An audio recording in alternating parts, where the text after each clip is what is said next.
Building a family can be a complicated, messy, lonely, and sometimes heartbreaking process. But you don't have to navigate this challenging journey alone. Welcome to the All Paths podcast, where we support and celebrate all of the different ways there are to try to grow your family. We're your hosts, Kate and Emily from the nonprofit organization All Paths Family Building. And today we're talking with LaMone about her journey and her work in this space. LaMone, thank you so much for joining us today. Thank you so much for having me. I'm so excited to be here. Well, we love always when we get to talk to you. So before we talk about your family building journey, we'd love for you to introduce yourself for our listeners. Sure. My name is LaMone Downey Leonard, and I am the executive director, CEO, and founder of Rising Hope Counseling and Wellness. It is a private practice based in Boston that specializes in working with Black and Brown people around anxiety, depression, life transitions, as well as reproductive trauma, which includes fertility as well as infant and pregnancy loss. So I am here to talk to you not as just a person that has experienced it, but also as a professional that has been inspired to work in this area as well. Wonderful. Thank you. And you also wear other hats, including an All Paths board member, which we are so fortunate to have you as part of our org. Yes, I'm the chair of the marketing committee, and that has been great. I've learned so much along the way. We're learning so much from you. So before we get into Rising Hope, which I definitely want to hear about in a little bit, can you share a bit about your own family building journey? Where did it all begin? Sure. So my journey began when I was avoiding doctor's visits. As many of us has. So my journey began in, I want to say 2000 to 2016. It started in 2016. My husband and I had noticed that, we were having some difficulties. We thought it would be, it takes us some time. We understood that, like, I was on birth control and things of that nature, so body needs to reset. However, my doctor said, I'll give you the referral to go to fertility. And I said, you must be out your mind. I'm going to totally avoid that at all costs and see if something kind of miraculously pops up. I didn't think that there was any problems. However, eventually I did go. I did go. And oddly enough, during that time, we went to that particular appointment, and I didn't know at that particular time, but I was also having what they would consider a chemical pregnancy. So I had tests done, and they said, oh, no, you're actually pregnant. And then as things kind of subsided, the weekend kind of passed. And then also, I was also miscarrying at the same time during my first fertility appointment. So it was also, it was kind of like, what happened? What is this fertility thing? What are you talking about? So I did have some fibroids, but also some blocked tubes and things of that nature. So we're trying to figure out what this was, what is this? And had multiple surgeries and procedures. We went through IVF a few times as well. And it's the battle of, you want something so bad, but also not understanding what you're battling at the same time. I think fertility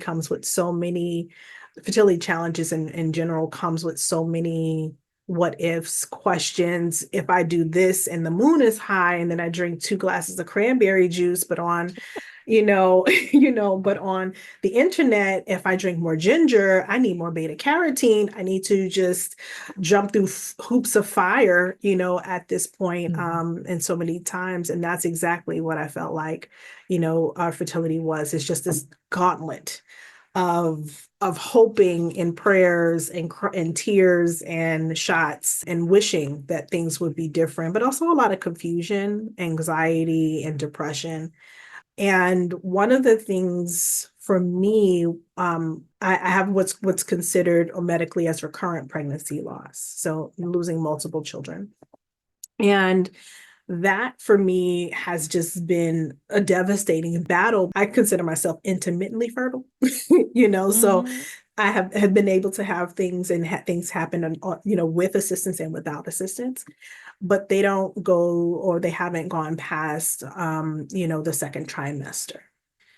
My second trimester loss kind of really changed a lot for me. It was losing my son Joshua. And, at one point in time when you think that you can handle a lot, there's one time in your fertility journey that you're going to get hit with something where you're like, I don't know if I'm going to be able to survive this. I don't know if this is even worth it anymore. And my son Joshua just I had to take medical leave because it was just so devastating. As a helping professional, when you don't got it, you don't got it. When you don't have it to give because you are so broken, and so lost and so angry and trying to put the pieces back together. And as a Black woman, I also, in this family building journey, there wasn't a lot of conversation around it. Family doesn't understand, people don't understand. It wasn't something that we talked about in our particular as having this type of difficulty until I found many different outlets, because I needed to understand what this was, from not just from a personal perspective, but also from a professional perspective. I needed to be trained. I needed to know what this is because I'm losing my ever loving mind. So my son Joshua, it just, I remember telling my friends, about it, but, they noticed that I wasn't okay, but I was trying to keep going. I was trying to keep going. And that is so ingrained in us as Black and brown people, especially. We get hit with trauma and we keep going. Not to know that it's not just this event. It is the culmination of the events that have led to where you are now. Every loss, every procedure, every negative pregnancy test, every doctor's report, every time you just get pricked by the blood test, it's the culmination of all of that if we're not careful, it will chip at your soul, and it will destroy you if you're not too careful. And I remember my friend was saying, you need to take medical leave. And I'm like, no, I'm okay. And what do I do? I was just kind of at a loss because you're kind of in this grief fog of like, so what do I do now? Because you've had hopes and dreams that you have already been pre-planning for, and now they're not happening. So what do you kind of do? It's also arranging, for my son to be cremated, so like all of these things where I'm like, I don't know what I'm doing, and my poor husband didn't know what he was doing either, and trying to understand and navigate all of these things, but also having to make decisions for me. Whether it's medical decisions, doctors, decisions, cremation, just like all of those things were, because I'm not able to fully understand what is really, really going on, and these horrible culminating experiences, just trying to, you're just trying to make sense of it all. And I remember signing off on the paperwork that I need leave, but I was so concerned with my doctors won't believe me.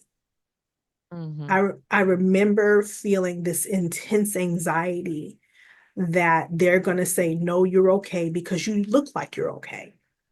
And unfortunately, that happens more often than not because we're not presenting in a certain way. Black and brown women, Black and brown men, we're not presenting in a certain way that we're perceived as something other than we're okay. Then we're okay. Like we're fine. And I was just really I remember just like holding on to the steering wheel. I'm like, I need them to sign off on this paperwork because I can't go back to work. And I remember crying, going to this doctor's office, like, I cannot go back to work. And that was the best thing that I did, was to take those. I think I took about 3 months off, with the support of my husband and my chosen family. Definitely, it's like, I need you to do this step by step. My therapist too was also amazing.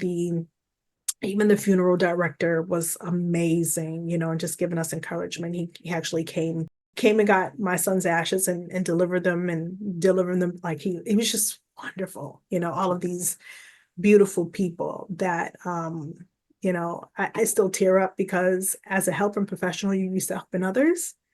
Mm-hmm. And for that moment when you did not have it, I had this beautiful sea of people that came to my rescue.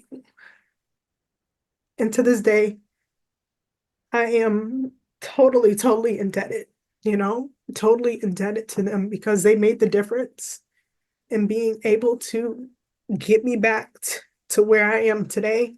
And Mm-hmm. to my lovely husband, God, the amount, I think in a lot of cases, we also forget our partners.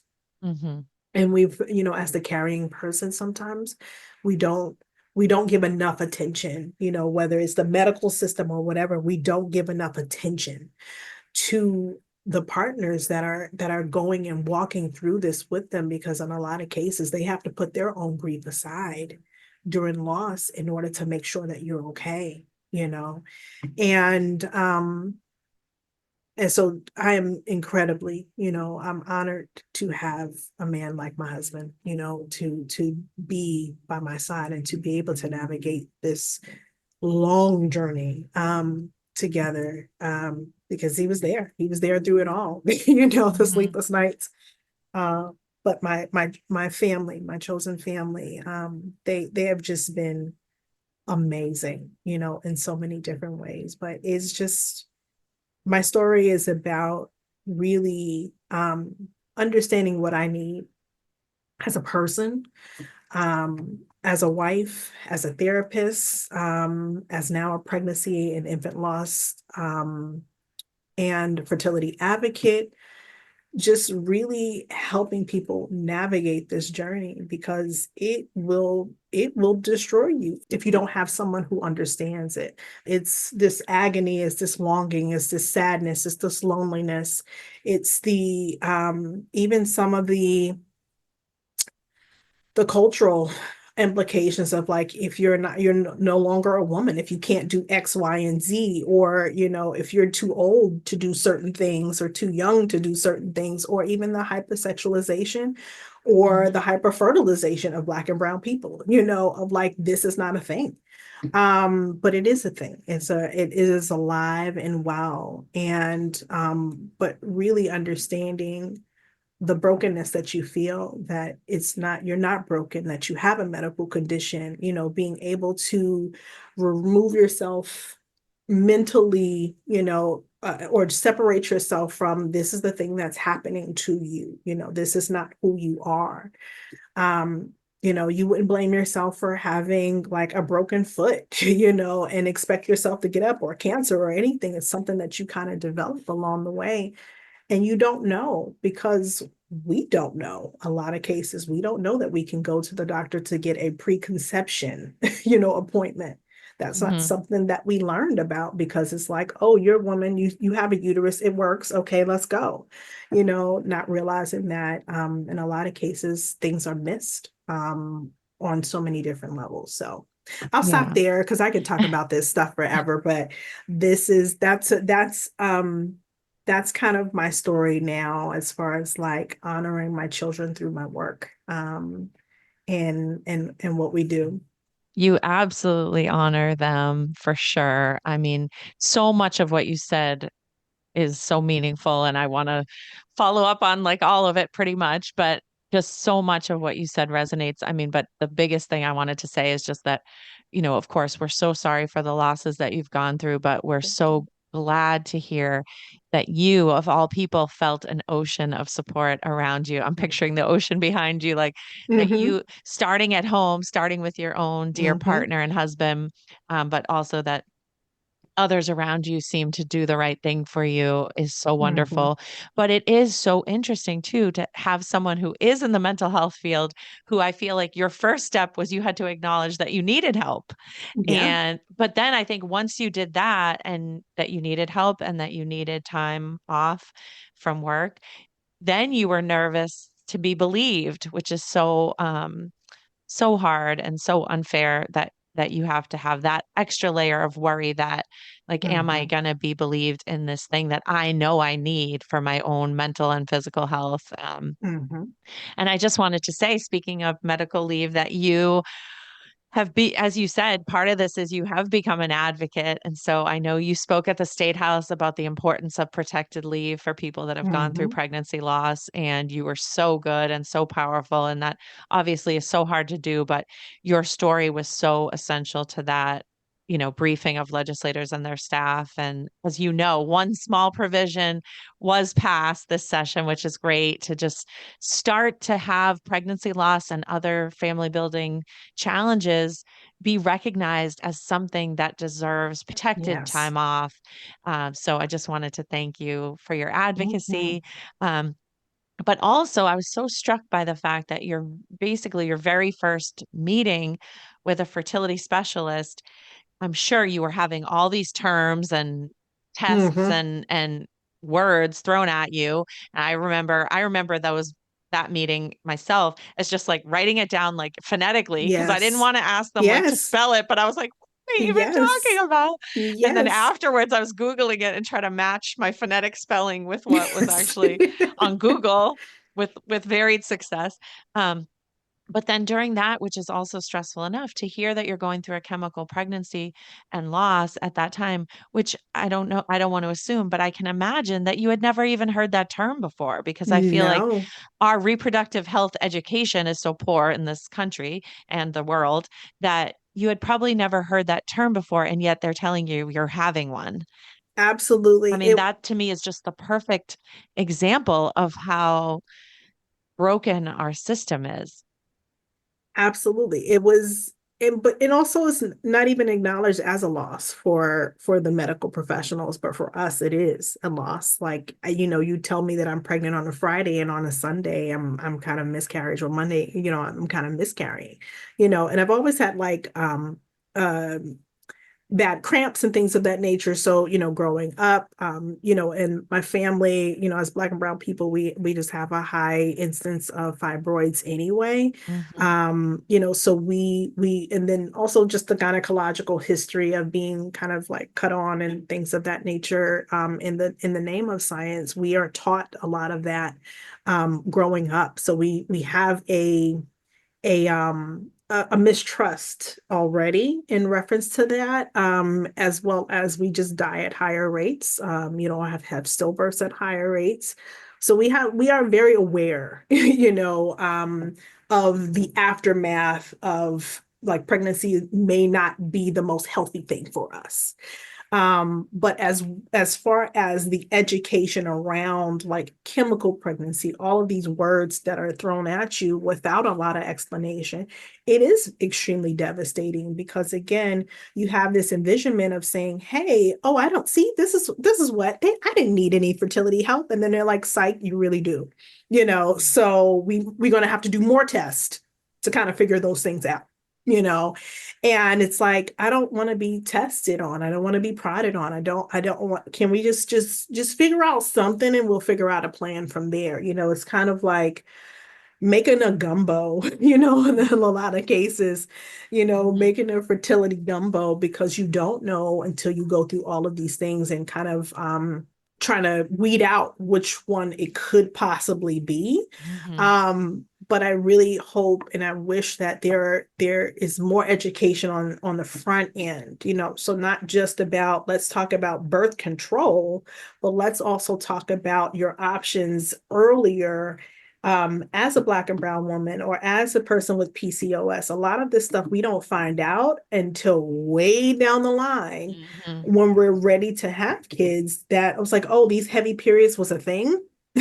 Like, oh, Mhm. this was because I had fibroids. Oh, this is because I had PCOS. Oh, this is the hair on my face was actually because of something else that was up earlier on in my life. But now that I'm at where I'm ready to build my family, I now am going to have a harder time because I didn't have this knowledge earlier on, which is deplorable. We have too much technology. We have too much information at our hands, where we need to do better, especially in the gynecological fertility world. We have to do better. Hmm. So where are you now? Do you feel like you're like with your own personal journey? Do you feel like you're kind of trying to figure out what path is next, or where are you Yeah, today? I think it's a combination of figuring out paths, trying to figure out if we still want to be parents, just figuring out where do we want to be. I think you spend so much time I call it the gauntlet. You spend so much time in the gauntlet and what you call the rat race that it encompasses your life. You are literally at the mercy of doctor's appointments, like you're the day, the time, whatever, the blue moon, got it. The dragon has to go across the road in order for you to get this blood test during the third day when, Game of Thrones is on. Like you have to be able to do all of those things. So you never have the freedom to think or to breathe or do anything spontaneous. So we're kind of in that spot of allowing ourselves to just live and breathe a little bit without having the expectations of somebody else. It feels like somebody else is running our life versus we're running our own. So we're just enjoying what we have right now. We hope to have more conversations in the future, but it's more so about like, so you want to go on a cruise in a couple of months? Sure, let's do it. Versus, okay, well, we can't go then because we have to do, it's such a time suck. It's such, Mhm.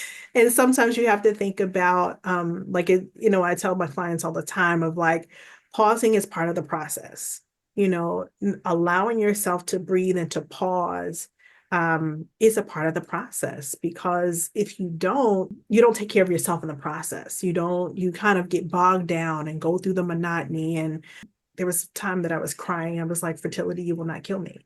You will not kill me physically, emotionally, spiritually. When you're having so many of those down days of like, you don't understand what's happening, but everything keeps happening to you. And it just feels like this wave of emotion and this wave of negativity just kind of follows you. And you try to find those glimmers of hope, but you just don't feel the same way that you did when you first started the process, of this like, okay, let's do this. And it's like by the fifth, sixth round, you're like, look, what y'all got? Like it's like what frozen? Let's roll. What okay, tomorrow? Like you just don't have the same type of feeling. So now it's just focusing on the business, focus on relationships, focus on rebuilding self, because people don't talk to you about like the aftermath of fertility. Like it sometimes can take years for you to build yourself back, even whether you choose to have a family or not. It still takes a toll on your self-esteem and your mentality for a while, that you're trying to like, okay, all right, well, I haven't talked to this person in so long. Like your relationships are also affected. So many things are affected. So it's also about building those things and rebuilding those things too. So that's a long-winded answer for maybe in I the think that's the future. perfect answer. Well, because the importance of pausing is something that I think for a lot of people when they're Yeah. going through fertility treatment or family building challenges seems like maybe more terrifying than, Yes. a cycle not working. The idea that you're Mm-hmm. stopping everything when, Mm-hmm. especially, you know, if you are a woman and if you're going through fertility treatment, all you hear is that time is your enemy and that you Mm-hmm. need to yesterday. And you're like, great, I didn't know I was going to be in this situation yesterday. So doing the best I can. But I think that's something that is so important because you're right. You totally lose all sense of control over your body, your life. You lose sight of who you are as a person because everything is Absolutely. so wrapped up in what's going on. And all of the hypotheticals too. Like, Yes. the cruise is an example, like, be like, well, I might be a treatment, I might be pregnant, I might be, you don't know. So being able Yeah. to kind of claim back a little part of you in your life sounds I remember amazing. going, yeah, absolutely. I remember going to a play and I'm like having to like have to do the fertility shots, and I'm like having to like train my homegirl as we're at the wing, trying to like go to this play, and I'm like, okay, look, I can't do it. I can't see back there. Can you help me out? It's like Mhm. I have the best the best team ever, but it's more so of like it does infiltrate your life. I just want to go and see a play, but I gotta get a shot in my booty real quick, but during intermission because it's at 7 o'clock, and that's when the time I take my, like Mhm.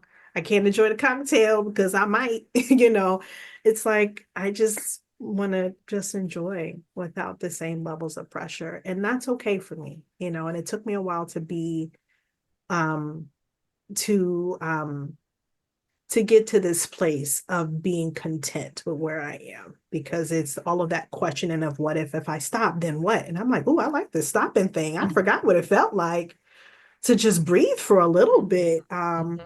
But it just it allows you to find a different side of who you are. And if I did not pause, if I did not have the issue with my son and losing my son, I think that I would have kept going, and it would have totally messed me up. Mhm. It allowed me to pause and to remind myself that I am okay with who I am as me. Not I don't have to be defined by what, and I'll tell my clients all of this, you are more than what your uterus can produce. Mhm. You are definitely more than what your uterus can produce. If you use somebody else's uterus, amen, eggs, sperms, whatever, but you as a person are more than that entire process. So don't let that steal who you are, you know. I love that. I love that. Well, That's as you amazing. know, we are more than okay with who you are because we You just are love wonderful. you so much. So speaking of love, Thank you. can you Love you talk too. about Rising Hope Yes. So and how you shifted your career as well? honey, shifts ain't ooh, honey. Yes, shifts, major shifts and waves and all of that good stuff. I started my practice officially 5 years ago last week, Hmm. and I transitioned because I've always wanted to do therapy. In my previous position as a school social worker, I really loved what I did, but I also felt this kind of like push towards working more with adults. So I've always wanted to have my private practice, but I wrestled with my faith in saying that, because I think part of it was definitely faith driven as far as like, you need to become what you needed.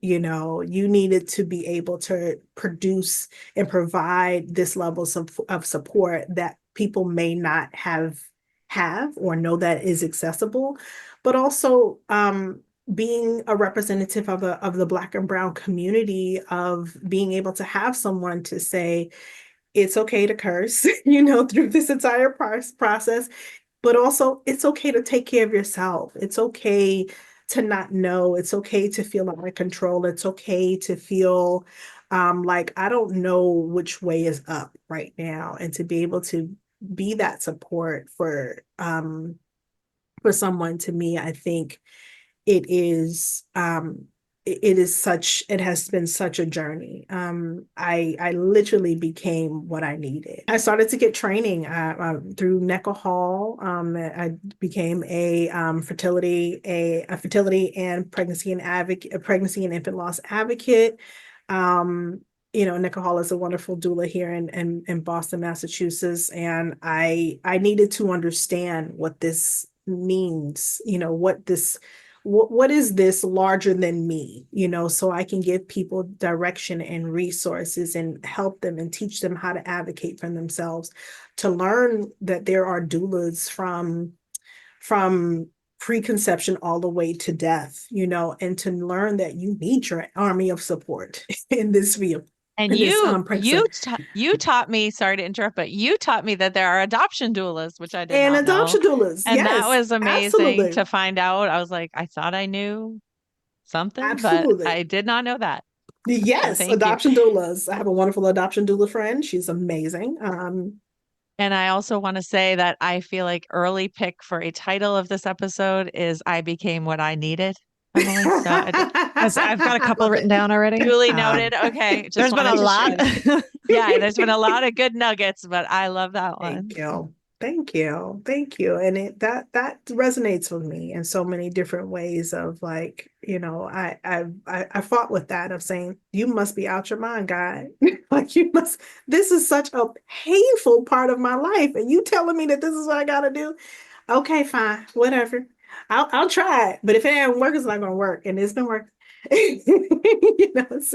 It's been such a blessing. It's been such um a wonderful journey and a full circle journey because I'm able to sit with people and to be able to sit where you felt broken and to be able to encourage someone else and walk the path with them, to hold their hand, to hold their hair back, to give encouragement, to say that you can do it, to encourage their partners as well, to understand, to be able to increase the communication within a relationship around fertility, around the needs, and to be able to say, well, his grief might look different than your grief, or her grief might look like, but to be able to do a lot of psycho ed, but really to give resources. My clients will let you know, I will pull out a resource in a minute. What are your favorite resources to share with people? I think one of them is the Calm app, I should say, because I think there's I do a lot of mind body stuff with them.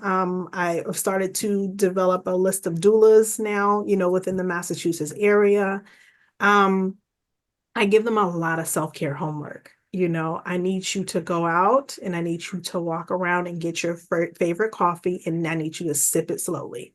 As small as something like that, because we forget, I want you to dance around the house for 5 minutes, because the joy has been sucked out, in so many different times, but also to celebrate with them. I have a client that is, pregnant with twins now, and be able to sit and celebrate with them is something that I never thought I could do, but really letting people know that there is hope after this storm, that you can survive this, that you can walk through the literally fire breathing dragon, of what fertility can be, whether you choose to become a parent or not. But also there's different roles and different roads to become a parent. It doesn't have to mean, you carrying all the time. And that took me a while, to even understand, but, Black and brown people have been doing surrogacy for a long time before the word surrogacy kind of existed. Like that's kind of based on our history all the way going back through slavery and being wet nurses and things of that nature. Like it's ingrained in us. I was raised by my grandmother, so there's there are different ways that we could do this, but also from a cultural point of view, and educating people about whatever resources that I have, whether it's All Pass, whether it's Necker Hall, whether it's finding, Danina Blaylock, who's a lovely adoption. She's actually a full spectrum doula. But really just pointing you, if I can't, do this as your therapist, I would love to point you in the direction of where you can get some type of support, education, whatever. Sisters in Loss is another great organization that I send a lot of people to. Where else do I send a lot of people to? Black Doulas Association. Fertility for Colored Girls is another one that I send a lot of people to, especially who are looking for more faith-based an understanding of what this was from a Christian point of view. I have lots of books and things that I've collected over the years, and but just really saying, have you read this part? Oh, have you thought about this one? Have you thought about this one? Oh, funny you should ask. I have a resource for that. So lots of things where even if I don't have it, I will find it and make sure that they have it before the end of the week. That's so great. And so you just celebrated your 5th birthday, and also you've grown. I mean, you are at the center of this beautiful practice, but now you also have a team around you, which is so awesome. I do. I have a wonderful clinician, part-time clinician named Shantanette Patrice Johnson. I have a wonderful intern named Vanessa. I actually started last year with having interns in my practice. I have a wonderful with Max Tang last year. this year. I have Vanessa, I have my VA who's awesome, Angie Anderson, and just yeah, just have my bookkeeper. I'm like, it's definitely growing. So great. That has been, it's just it freaks me out. It does, because I'm like, I was just hoping to have a couple of clients, and from now I'm here. I'm doing work within the community, with different hopeful Bridge Over Troubled Waters. I work with some educators at a couple of schools to provide mental health services for them. So, I also do some crafting stuff because I'm a crafter and a dancer, and I'm a classic Pisces woman. I can't not do something creative, so it's just, I'm truly, truly, truly blessed on so many different levels. And I'm truly blessed to have the clients that I have, and for them to find me.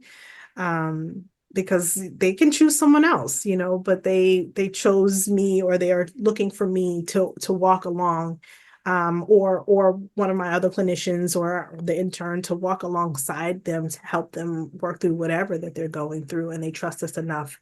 I am totally grateful. You Uh, have no idea. I'm sure. I know. Well, I know they're grateful too. Well, so speaking of finding you, we're going to put some obviously information in the show notes and everything, but we'd love to hear from you. What's the best way to find Rising Hope? And I know you are a maybe reluctant but wonderful social media presence as well. So, what are all the ways they can find Rising Hope? Oh my goodness. Funny you should ask. So our website is Rising Hope CW at risinghopecw.com. You can email us at info@risinghopecw.com. And then our Instagram and Facebook are the same, are as Rising Hope CW. So if you can find Awesome. us there. So everything is the same. So just find us, and we'll try to find you, and try to connect with you. If I don't have any availability, we do have a wait list, so we always circle back if there's any openings that are available. We always make sure that we circle back to you. But as long as you're there, we will find you and always circle back to you. So thank y'all. Yeah, it's just yeah. I'm like beaming right now. I'm like, oh my God, this is amazing. I have some really great clients, so They're lucky to have you. The whole oh, community thank is. you. Thank you. Um, so as your team has grown, I know your programming has also grown. Do you want to share a little bit about some of the new support Yes. services that you're offering? So one of them is we call it the Crafty Crew, and that is doing some art-based therapy type of stuff within the community. So if you have an event, no matter how big or how small, we've done it in schools, we've done it in the Hyde Park Library recently, whatever kind of uplifting community building engagement type of thing, where we just want to connect people to people in general, but also allow them to be able to be creative in some way, shape, or form. We're also piloting a membership program that we hope to expand to community health centers in 2025. But it's basically a membership and grief support for anyone that have experienced, any Black and Brown person, women that have experienced loss. So the loss can be anything from abortion, fertility, pregnancy, recurrent pregnancy loss, miscarriage, stillborn, to really be able to hone in and give you the necessary mind, body, and spirit resources for you to get through and walk through this particular hard time in your life, to help you understand a little bit more, to help you, but also help you take care of yourself, mind, body, and spirit. Because I think that the body part sometimes can be, we go to therapy, but, I might need to, how do I release this from my body? What are some rituals that we could use? And they're multicultural. So it's not just like, oh, let's just sit and just write out our journal. That might help for someone, but somebody might need to throw some water balloons at something, to release it from them, Someone might need to just let it out in some way different, some different form. So it's called the Healing Haven. And you can find it on our website under group resources. But we hope to expand that in the future and offer it to community health centers. That's my goal for 2025. That's fresh off the press. Y'all are just learning about it. That's amazing. To expand it to community health centers, because I don't think that like bigger hospitals have a lot of those support systems, available, but some of the community health centers do not. If you are coming in and having a loss, what do we do? We're just going to give you a pamphlet or whatever. So I would love to offer myself, my program, to really hone in and to say, we're here, and that you don't have to be alone. That's Love amazing. I that. can't wait to check in a year from now and hear how Thank you. wildly successful that expansion has been. I'm like, I only need one. I only need one. I only need one community health center. So community health centers in Boston, I'm coming for you. I'm sure they're going to want you for sure. Well, you've already shared so much wisdom, but before we close, we always ask the same couple questions to all our guests. So one is we ask, what is one thing you would say to someone who is just starting to try to grow their family? And sort of conversely, what do you wish no one would ever ask or say ever again to someone trying to grow their family? Can I start off with the second question? Yes, a lot of people do. If you tell me to relax one more dang on time, it's going to be a problem. Tell me to relax. Tell me to relax one more time. If I could help and relax and it'll happen, then I whatever I want, whatever that you have to drink to relax, I want it. So it is not helpful at all to tell me to relax. It's such a stressful, unless you know and have experienced it, the amount of stress, the amount of self-doubt, the amount of self-hatred that you might even feel on a daily, hourly basis, as you're trying to go through this process. It is stressful on a medical, emotional, spiritual, financial. Don't tell me to relax, because I might fight you. I'm not a violent person, but I just say, I see you, baby. I'm here for you. What can I do to help? Do you want me to go to an appointment with you? Tell me to relax sometime. I'm gonna slit your tires. Okay. I think you just designed our next t-shirt. I'm not even kidding. Don't tell me to relax. I might fight you.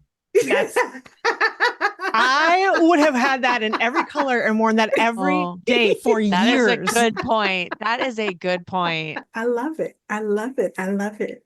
And what would I say, as you are starting to grow your family? It's okay to be hesitant. Please get your army of support together. And what I mean by army of support, those people that can hold you through the journey. Because I think there might be some people that might be around us that actually might take more energies for us to be around, versus someone that can, if you're a hot utter mess, they can be like, okay, baby, we got you. We're just gonna get you some water. Versus like, oh my God, what's wrong? Baby, I'm gonna need you to go sit down somewhere, because I have my own anxieties and happenings. I can't hold your emotions in mind. So being able to find people that that can hold you through the twists and turns is really gonna be important, because you can't, you can do it by yourself, but why? Why? Why? This is already hard enough. There's no perfect timelines. We don't know what's gonna happen. There's no perfect formulas, but you matter. Your story matters. Who you are matters, not your experience matters. And there's no shame in asking for help. You were one whole person before this process, and you're going to be one whole person through this dang old process. So just take it one step at a time, but listen to yourself, listen to the people who are around you that has your best interest at heart, and that you can get through it. that you can definitely get through it, but you know, that you're loved. I just, because it's just so hard. And, you know, sometimes you just have to let somebody just say, baby, you're loved.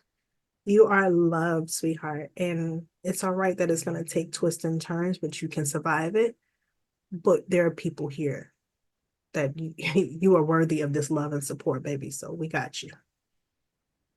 That is beautiful. I feel like you just need to record that. So when anyone is having a rough time, or you just got like bad test results, or Talk to me every morning. I'm here.